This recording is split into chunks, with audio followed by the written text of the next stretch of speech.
سوال کیا گیا کہ صاحب نصاب کس شخص کو کہتے ہیں؟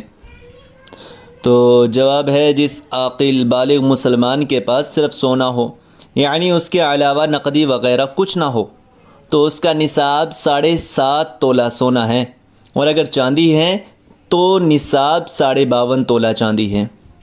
اگر سونا اور چاندی دونوں کچھ کچھ ہوں، یعنی تھوڑے تھوڑے ہوں، تھوڑا سونا ہو تھوڑی چاندی ہو، یا ان کے ساتھ مال تجارت یا نقدی ہو، یا صرف نقدی یا مال تجارت ہو، تو ان سب صورتوں میں چاندی کے نصاب کو معیار بنایا جائے گا، یعنی 52.5 تولہ چاندی کی جو موجودہ قیمت بنتی ہے اس کے برابر یا اس سے زائد نقد رقم یا مال تجارت ہو تو اسے صاحب نصاب کہا جائے گا، اور اس نصاب پر سال گزرنے پر زکوٰۃ لازم ہوگی۔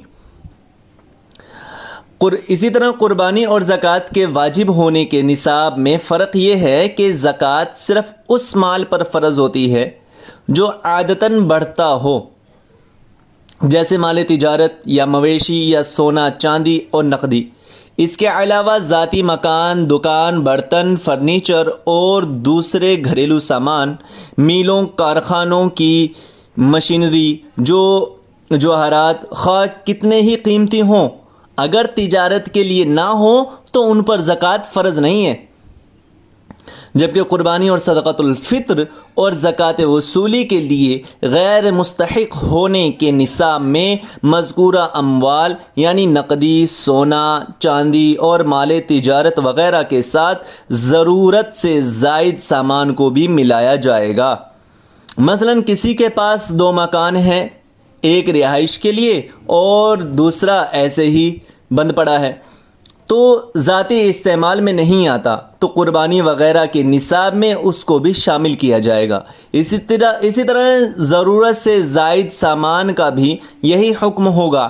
دوسرا فرق یہ بھی ہے کہ قربانی اور صدقۃ الفطر کے واجب ہونے کے لیے اس پر سال گزرنا بھی شرط نہیں ہے۔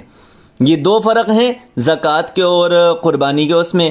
تو اس چیز سے ہر انسان اندازہ لگا سکتا ہے کہ کن کے اوپر قربانی واجب ہے اور کن کے اوپر نہیں ہے۔ ہماری مزید ویڈیوز حاصل کرنے کے لیے چینل کو سبسکرائب کریں اور ایسا ہی ثواب کے لیے آگے شیئر ضرور کریں۔ شکریہ۔